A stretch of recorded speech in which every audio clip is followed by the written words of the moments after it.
Bonjour et bienvenue sur la chaîne de Prof Couder, la chaîne qui vous explique vos cours de physique de façon simple et claire.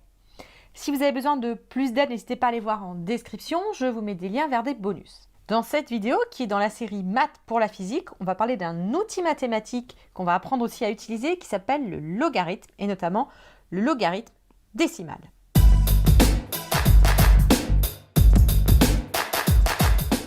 Alors cette fonction logarithme, elle est pas mal utilisée en physique-chimie. Par exemple, on le voit dans l'acoustique quand on écrit L égale 10 fois log de I sur I0, où L est le niveau d'intensité sonore. Si vous voulez plus d'informations sur l'acoustique, ça se passe dans cette vidéo.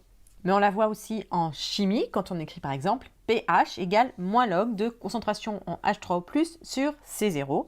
Si vous voulez en savoir plus sur le pH et sa définition, ça se passe dans cette vidéo-là. La première chose qu'on peut remarquer concerne les unités. Si vous regardez bien à l'intérieur des parenthèses du log, il y a toujours un rapport entre deux grandeurs qui ont la même unité. Pourquoi? Parce qu'en fait, ce qu'il y a dans les parenthèses du log n'a pas d'unité. D'accord? On ne peut pas prendre le log d'un mètre ou le log d'un watt. Il faut absolument diviser par une grandeur de référence qui permet d'enlever l'unité. En fait, une fois qu'on comprend ce que c'est que le log, c'est normal qu'il n'y ait pas d'unité parce que c'est ce qui va mesurer le nombre de chiffres d'un nombre. Alors en fait, le nombre de chiffres d'un nombre, comme ça paraît super compliqué, mais en fait, c'est super simple. Si j'écris par exemple 123, eh ben, il a 3 chiffres. Et si j'écris tac, tac, tac, eh ben, il en a 1, 2, 3, 4, 5, 6. Donc c'est un nombre à 6 chiffres. Le log va mesurer quelque part ce nombre de chiffres. Voyons ça de façon un petit peu plus rigoureuse. Le logarithme décimal, celui qu'on utilise en physique-chimie, c'est en fait la fonction réciproque de 10 puissance. Concrètement, si j'ai y égale 10 puissance x, alors je peux écrire que x est égal à log de y. Donc si par exemple j'ai y égale 10 puissance 6, 1 million, eh bien log de y, ça va être égal à 6.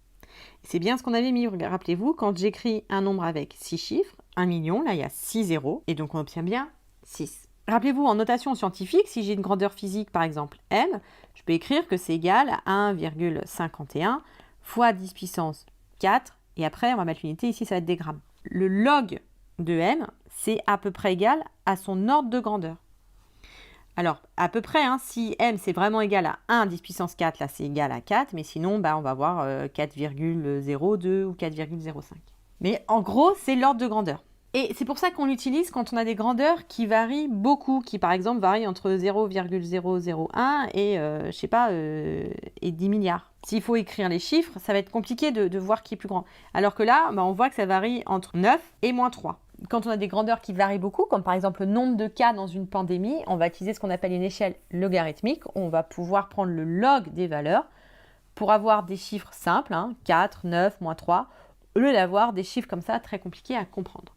Donc ça, c'est vraiment ce qu'il faut comprendre en physique. Le log, c'est lié ou c'est très proche de l'ordre de grandeur. Maintenant, on va faire le lien avec votre cours de mathématiques parce que si vous dites ça à votre cours de mathématiques, il va s'étrangler. La première chose à savoir, c'est que votre professeur de mathématiques, il n'a sûrement pas parlé du log, il a parlé de ln de x. Le logarithme népérien, et en physique, nous on a log de x, le logarithme décimal.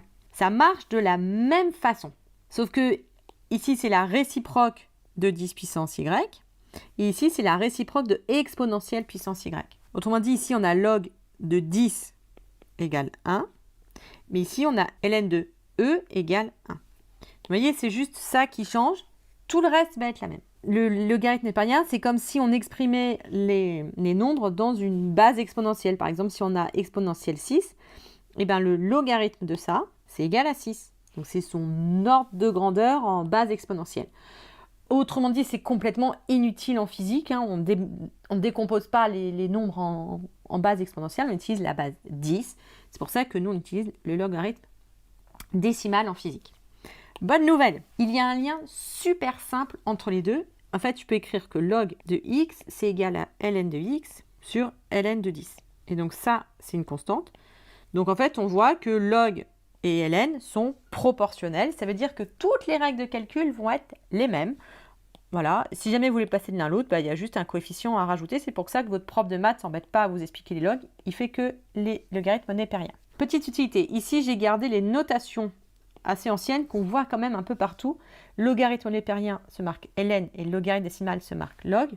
Les nouvelles notations ont tendance à dire que tous les logarithmes maintenant doivent s'appeler log et que donc le logarithme décimal s'écrit log 10. Maintenant, on inscrit la base ici, parce qu'on peut imaginer aussi des log 2, des log 50, enfin voilà. Donc, les nouvelles notations, c'est ça pour le logarithme népérien et ça pour le logarithme décimal.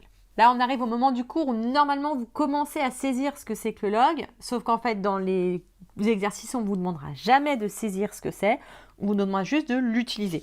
Donc en fait, ce qui vous sera utile, c'est les règles de calcul qu'on va voir ici. On l'a dit, les règles de calcul sont les mêmes qu'en maths sur les logarithmes népériens, sauf qu'ici, on est sur les logarithmes décimales, mais c'est la même chose. Donc si vous voulez des démonstrations, vous allez voir votre cours de maths.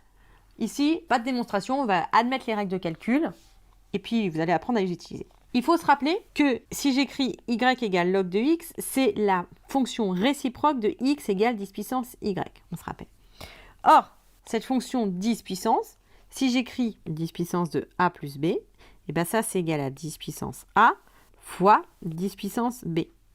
Et donc on voit que cette fonction puissance, elle transforme des sommes en multiplication.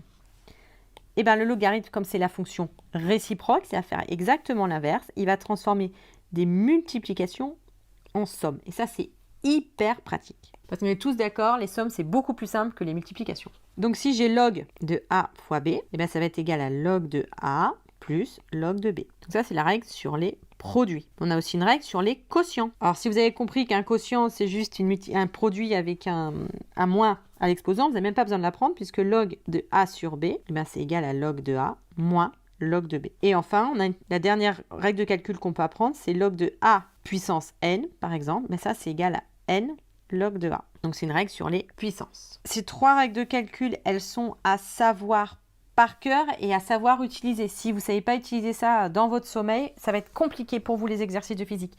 Il n'y en a pas beaucoup, c'est un petit peu, celle-là et celle-là, c'est la même, mais il faut vraiment, vraiment les connaître et savoir les appliquer. Donc, pour résumer, le log, c'est la fonction réciproque de 10 puissance x.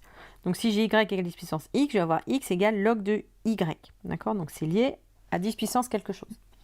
Ça mesure en fait le nombre de chiffres du nombre. Si vous voulez, c'est lié à l'ordre de grandeur en physique. C'est ce qui mesure l'ordre de grandeur. Ça sert quand il y a des grandes plages de valeurs. Et qu'en fait, du coup, on peut avoir que leur ordre de grandeur. Ça suffit à les comparer les unes aux autres.